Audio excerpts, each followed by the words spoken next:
Hi, Aris. What you doing? Ang pagbasang ito ay para sa lahat. Alamin natin ngayon kung ano ang meron sa iyong kapalaran.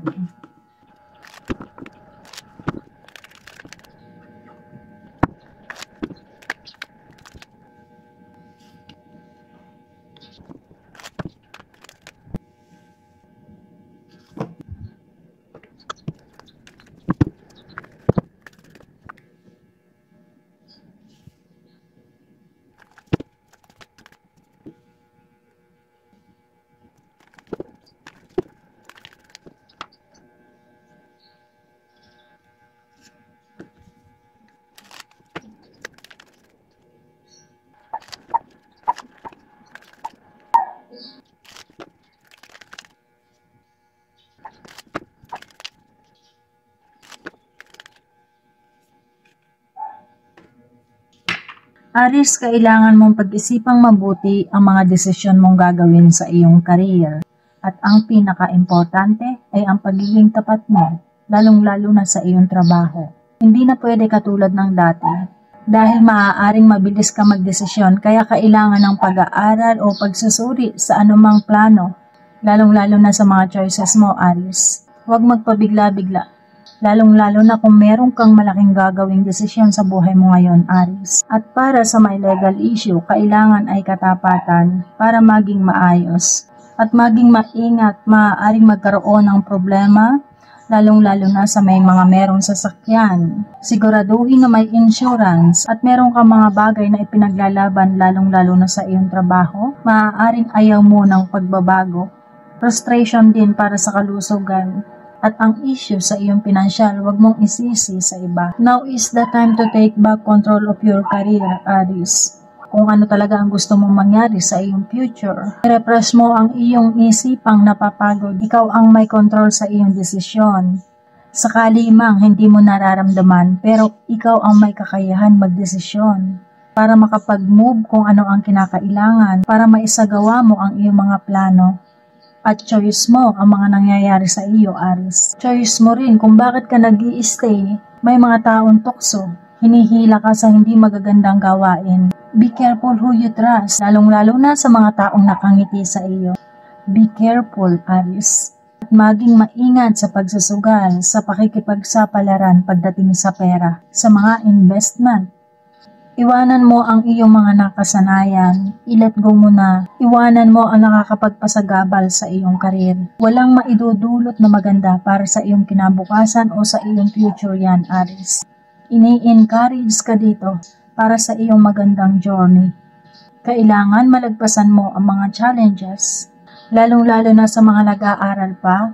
Hindi ka lamang nag-i-struggle sa iyong pinansyal. Ganon din kung paano ka makakatapos, napakaraming tukso, Aris. Hindi talaga may iwasan ang magkaroon ng financial issue. At sa mga nakakaranas na maganda ang pasok ng pera ngayon, hinay-hinay sa paggastos. May mga kasamahan ka dito, Aris, na nagpapakalat ng mga maling balita. At pagdating sa mga projects, nakikita ang sulutan. Lalong-lalo na pagdating sa business, mga suhulan, sulutan, mag-ingat sa mga taong manloloko. Huwag ikwento ang mga sikreto, lalong-lalo na pagdating sa pagbibusiness. Okay po, Three of Swords, Three of Wands. May nai-stress dahil nawala ng trabaho. Problema din dahil maaaring hindi matuloy ang inaasahan na pag-alis o pagta-travel, lalong-lalo na sa mga sasakay ng sasakyang pandagat. At nagiging paulit-ulit ang mga nagiging problema. Nandito rin na maaaring ang may problema ay ang company. At na reverse. Ito yung tamang oras para ikaw ay lumipat ng trabaho. Para magbago ng karir. Maaaring yung iba ayaw lumipat ng trabaho dahil sa mga benefits. Natatakot kang i-let go yung kasalukuyan mong sitwasyon. Yung iba pa nga ayaw nang lumipat dahil maaaring sanay ka na sa iyong trabaho, sa iyong company.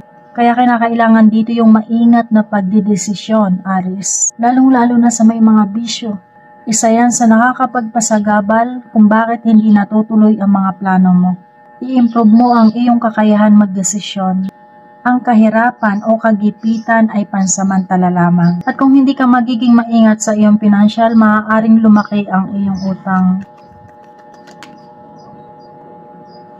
The High Priestess is the guardian of your intuition, Aries. Trust your intuition, trust your feelings. Kailangan paniwalaan mo, panindigan ang iyong mga nararamdaman. Malaki ang magagawa niyang tulong lalong-lalo na sa mga naguguluhan, hindi makapag-concentrate sa pag-aaral. Maaaring may makaklose ka o makilala na isang taong magtuturo sa iyo, lalong-lalo na kung ikaw ay nahihirapan sa pag-aaral mo. At sa mga namumroblema sa pinansyal, mag-ingat kung sino ang pinagsasabihan mo ng problema mo. Gamitin mo ang malakas mong pakiramdam, Aries. At huwag kang magdalawang isip na paniwalaan ang iyong nararamdaman, lalong-lalo na kung nakakaramdam ka ng hindi maganda. Your intuition is trying to guide you and your instinct are correct. At huwag ka masyadong mag-focus sa mga opinyon ng ibang tao. Huwag mo rin baliwalain ang iyong sarili dahil lamang iniisip mo ang kapakanan ng ibang tao. At huwag kang mawawala ng tiwala sa iyong sarili. Trust yourself, Aries. At endings and new beginnings pagdating sa iyong relasyon, kailangan ng pagle-let go para sa future. Sa mga walang pagbabago ang relasyon, maaaring nandun pa rin kayo sa mga issue ng nakaraan. Hindi na maganda ang relasyon pero nahihirapan pa rin magdesisyon. Sa mga may problema sa relasyon, kailangan ng malaking pagbabago. I-let go na ang mga old issue. Kahit nakakaramdam pa rin ng pain, kailangan mo at ng iyong person ang transformation. Maganda ang hatid ng mga pagbabagong nakikita dito, Aries. Dahil dyan maaaring magkaroon ng magandang balita sa pregnancy. I-embrace mo din ang mga transformation. Pag-isipang mabuti, Aries. Dahil nandito pa rin yung mga palihim na nagsisisi, palihim na nasasaktan. Mga sikretong galawan nandito pa rin, Aries. Three of Cups. Ito yung mga importanteng events sa buhay mo. At maaaring may magbalik, Aries, may hatid na kilig ito para sa iyo. Knight of Wands. I-embrace ang mga challenges na paparating, Aries. Ito yung maaaring magbalik sa buhay mo. Desidido na siya. At para naman sa mga magkakarelasyon, kailangan nyo ng oras sa isa't isa para mas lumalim pa ang inyong connection at maging matibay ang inyong foundation. Hindi talaga mawawala ang kasalan, Aries, dahil ang taong ito ay gustong-gusto ka na niyang makasama o gustong-gusto mo nang makasama ang iyong person. Naku naman, Page of Cups.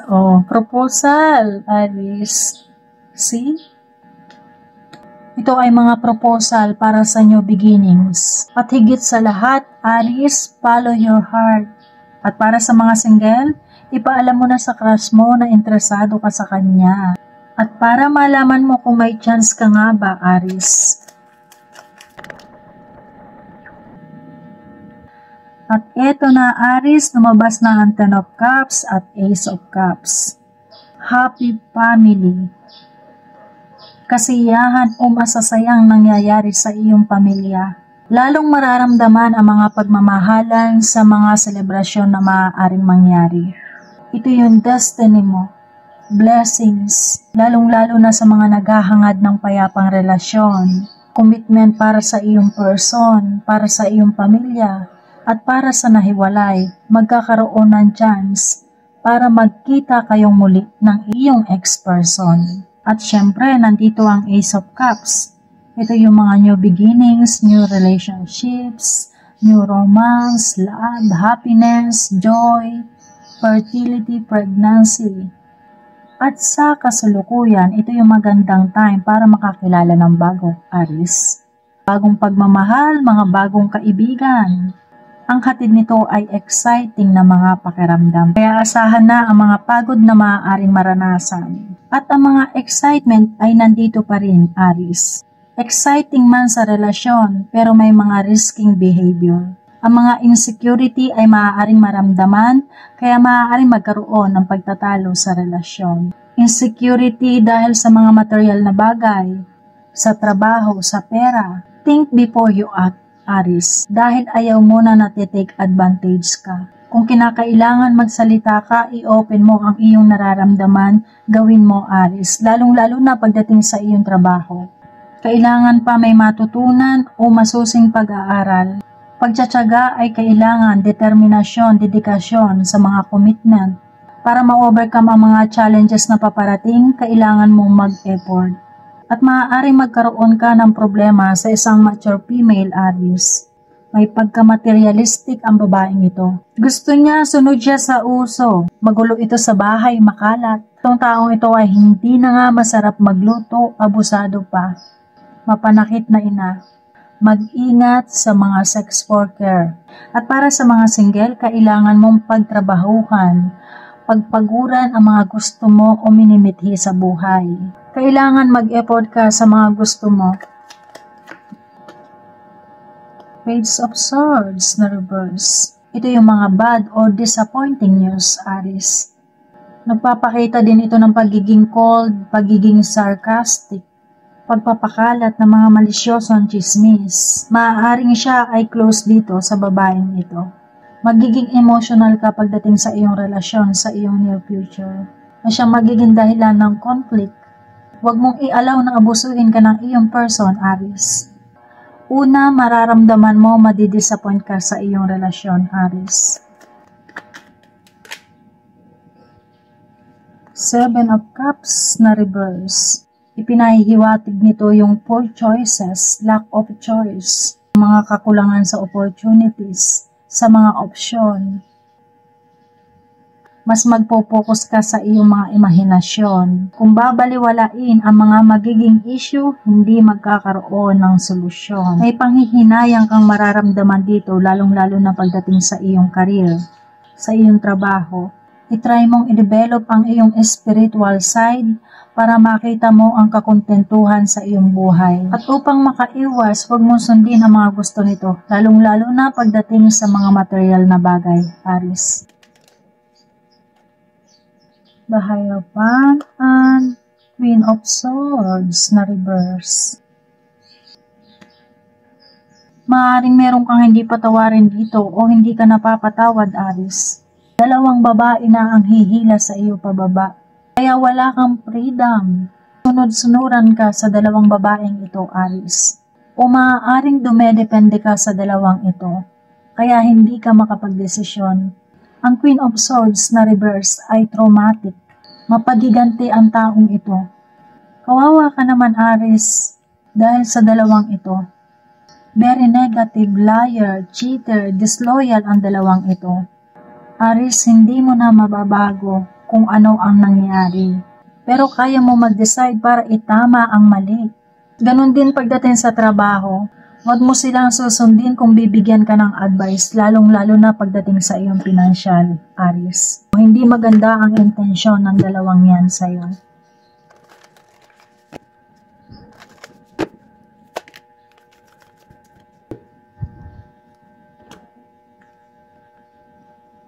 Okay, it's time to take action and expect powerful change. Okay, dito na muna tayo. It's time to take action dahil nasa tamang direction ka, Aries. Ano man ang gustuhin mo ay matutupad. Maging matalino ka lamang at magkaroon ng determinasyon sa buhay. At huwag masyadong magmadali, huwag kalilimutan ang magandang pag-uugali. Huwag ka mag-give up sa iyong mga gusto, sa iyong pinapangarap. Do your best, Aries. Mga plano mo ngayon 2025 ay isulat mo. Mapunta naman tayo sa expect powerful change. Ito rin ay card ng new beginnings, Aries. Napaka-powerful. At sinasabi niya, lahat ng maaaring mangyari ay may dahilan. At ini-encourage ka rin niya na kalimutan mo na ang mga hindi magagandang nangyari sa nakaraan. This is an important turning point in your life. Kaya naman mapunta tayo sa mga nagkaroon ng problema sa relasyon. Alamin natin kung ano ang mensahe sa iyo ng iyong ex-person o ng iyong person.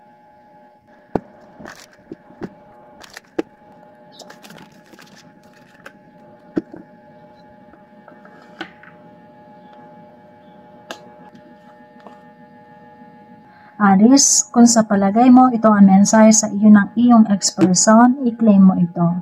Ito ang kanyang unang mensahe.